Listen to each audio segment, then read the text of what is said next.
How many of you are seniors? Okay, so what is the plan? Are you applying for paid on call? Are you going to apply for full time? Who's going to do what? What are you guys thinking? What's your plan? Go ahead. I want to be paid on call. You want to be paid on call after graduation? Does anybody have a plan on applying for full time after graduation? Any full time? Anybody with their EMT currently? Okay, all right. So how many people on paid on call end going to apply? Okay, awesome, How good. many people currently on paid on call? Juniors? Okay, awesome. So obviously, what we're going to talk about today will apply to paid on call process. It's going to apply, we're going to talk a little bit about preparing you for full time. Okay, the whole point of you all being here, right, is to become firefighters and apply for positions, correct? Okay, so the first step here is on you. You gotta pass, right? You gotta put the effort in. You gotta get your medical certification, so whether that's EMT or paramedic, that part's on you, right? But as far as going through the second step, getting the job, right? All of this training, all of this hard work, right? You want it to pay off, you want to get the job. And I want to make sure that you understand that a piece of paper, a certification, doesn't mean you have the job, okay? Because especially with a full-time department process, I know I've said it, we all say it, we have a shortage of firefighters in the state of Michigan. And for people that end up being their paramedic and applying, there still can be a very competitive process. Okay, so if you're looking at a West Bloomfield, if you're looking at Livonia, okay, those processes are still going to be competitive. So you got to make sure that, just like you did with this class, all the hard work, the studying, the preparation, you can't stop there. Okay, an employment process requires preparation. Okay, how many of you get really nervous at an interview? Yeah, of course. I'll tell people, if you aren't getting nervous, I don't know. I don't think sometimes you actually really want it. Because if you really want something, you're going to be nervous. And it's totally normal. But we're going to talk about some ways to help you deal with that, right? So the best thing to do is to practice, right?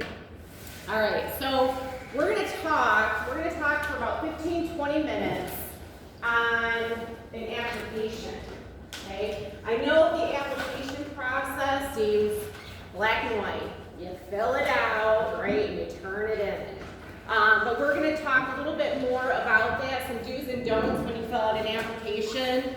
Then we're going to move into interviewing, okay, which to me is one of the most important aspects, right, of the hiring process. And then the hope is, right, you hear the term muscle memory in firefighting, right? You hear it probably all the time. The more you train, the better you get, and you're going to have that muscle memory. Well, with interviewing, it's the same. Okay, you talk about getting nervous. The more you do it, the better you're going to get. And so we're going to try it a lot for some time. I'll ask for maybe some volunteers that want to do some interview questions in front of the class. Okay? All right. Okay, so this is what a typical process looks like. Okay, so some of you who are currently juniors, you may have gone through something like this, or maybe scaled down version of this. So you got the application, background investigation. Okay, what do you think we're looking at in a background investigation? Go ahead.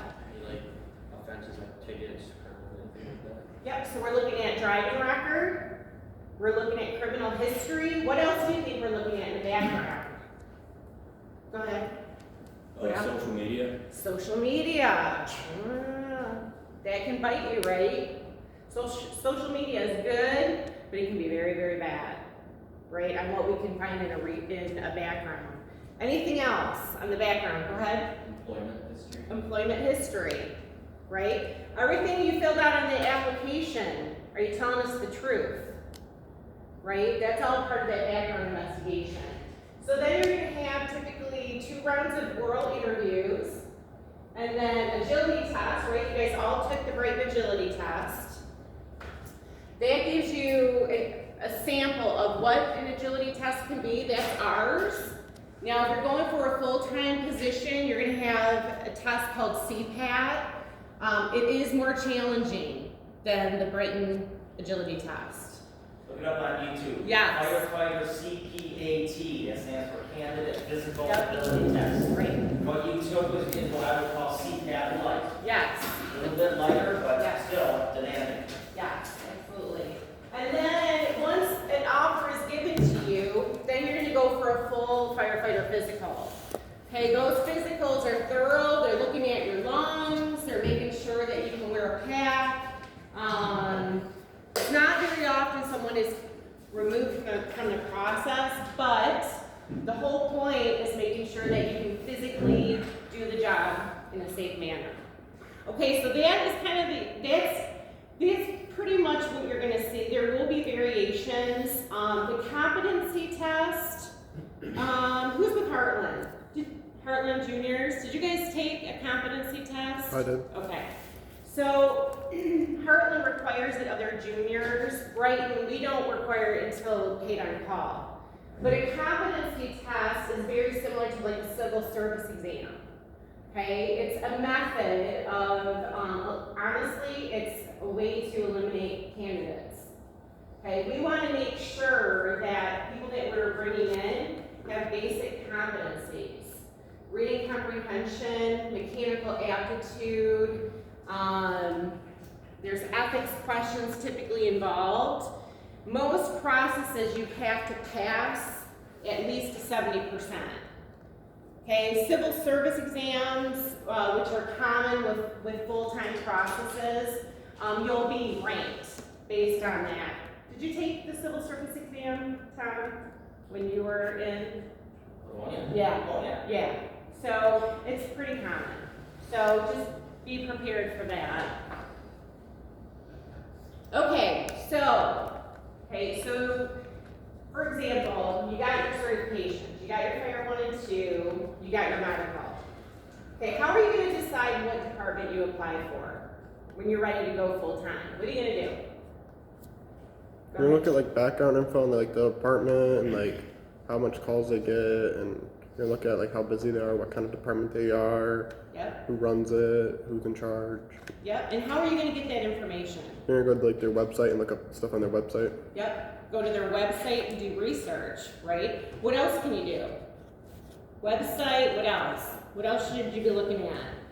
Go ahead. You can like try and talk to people who are actually like work there. Yes, absolutely. So how would you go about doing that? Would you just stop by the station? What do you think? What would you do? I mean, could you reach out to like whoever is in charge? Yeah. See if you could come by. Absolutely, yes. People don't do that enough. We sometimes at Brighton will have people come by and talk to me or talk to Chief O'Brien. I love that, as long as I know you're coming, right? So definitely reach out, whether it's paid on call or full time. If you're looking at getting on a department, don't you want to make sure it's going to be the right fit for you, right? Okay, the ladies in the room, right? You want to be a female firefighter? You're looking at a full-time department. Maybe you should do some research, right? Are there other female firefighters there? Okay, have there been any lawsuits, right? What kind of culture is this department? Okay, I want to say all departments have a phenomenal culture and welcoming. It's not always the case. So do your research. Make sure if you're getting hired in under a grant. Okay, some departments are hiring full-time firefighters because they got a safer grant. You might hire 5 or 10 firefighters. But where are they financially? What's their budget? After 5 years, the safer grant goes away. Are they going to keep you employed? Okay, Those are all the things that you have to be thinking about as you start moving through your career. Okay, now this information, as you start the application process and you're, waiting to get that interview, you should also be preparing for that as well. Learn about the department. If you know for sure, okay, I want to get on brightness paid on call, okay, I'm going to look on their website, I'm going to know their call volume, I'm going to know how many paid on call firefighters they have, how many full-time firefighters they have, I want to see what grants that they've received. I'm going to learn everything about that department, so when I get in for that interview, I can articulate it. I've done my homework. Make sense? And we will ask. I was on the interview for 6.5 years, in final say on all our hirees, and at that point, this was a very competitive job. So you apply everywhere in hopes to get one job. And I always ask, what can you tell me about Livonia Fire? And they said, I don't know. Then it's like, okay, not you. Someone else can tell you. You have 5 stations, you run on 12,000 calls a year. There you go. You spend a few minutes online doing research. Yeah. It shows that you're committed, right? It shows that you really want it. And if you're not prepared, right, the other 10 people that we're interviewing are going to be ahead of you. So again, this is all how you can sell yourself in the interview. Okay, so a couple things I'm going to go through quickly. People always ask me, should I go in and apply in person? And you're going to get different opinions on this. I'm sharing my opinion. Okay, I never suggest that. Only because, right, when you typically are applying for a fire department position, the applications are normally 7 or 8 pages long. Okay, Brighton, where's Cody, right? Ours was 8 pages long. And so to be able to sit there and do a narrative, okay, so with Brighton's process, Heartland's process, right? Because we have the same application thing, actually. You have to be prepared to write an essay. So, right, you're going to be uncomfortable standing at, the counter trying to, fill out an essay. Don't do that, okay? What I suggest is you always go to the website, see if they have an online application. Okay, some places, especially with COVID, they didn't want people walking in. Okay, hopefully that's going to kind of dissipate a little bit now, but, okay, now if you decide for a paid on call department, you are going to go ahead and apply in person. Make sure you bring all of this information with you, okay, to show that you're prepared. Okay, if you go up to the station, what are you going to wear? What are you going to wear? Suit. Dress like you're going to be interviewed. Don't wear a ripped t-shirt, dirty jeans, because as soon as you walk into that station and they know that you're an applicant, you're informally being interviewed. Okay? How you present yourself. Are you polite to the administrative assistant? Or are you rude? Okay? Just be prepared, because as soon as you walk in, you are being interviewed. They want to see your mannerisms, right? How you speak. And that information is always passed on. When someone comes into Brighton and they're filling out an application in the front, I always go up, hey, how is he or she? And they'll tell me. And I have gotten that feedback, no, very rude. So would I want someone who's rude being a firefighter for us when you're serving the public? No. So just make sure you are prepared. Does anybody know what a curriculum vitae is? I always like to tell you guys this. This is as you go through the fire service, you are going to get a ton of training. You're always going to be training, right? You're going to go through, you're going to have, from this, you're having hazmat ops, you're going to have firefighter 1 and 2. Anything else from this class that they walk with? No. What you're going to move through, you're going to do ICS courses, you're going to have your whole list. And so what you want to do, you're going to have a resume, but you're going to have a separate sheet that's going to track your training. And that's what a curriculum vitae is. So on that sheet, Okay, you're gonna put your firefighter 1 and 2, and then your hazmat ops. Maybe you go on to do hazmat tech, then you would list that, and that's gonna be your running list of your training. Okay, you can start that now. Bring a pen with you, do not ask for help. If you have a pen, right, be prepared. Okay, so a couple of other things for the application. Read through the whole application before you start filling it out. Okay, this goes back to make sure you're prepared. Don't fill it out in person if you need more time. You don't want to pencil whip. You don't want to go through it too fast. Okay? Keep the information consistent with what you are going to have on your resume. Okay, there have been times when I'm interviewing someone and what they wrote on their application does not match their resume.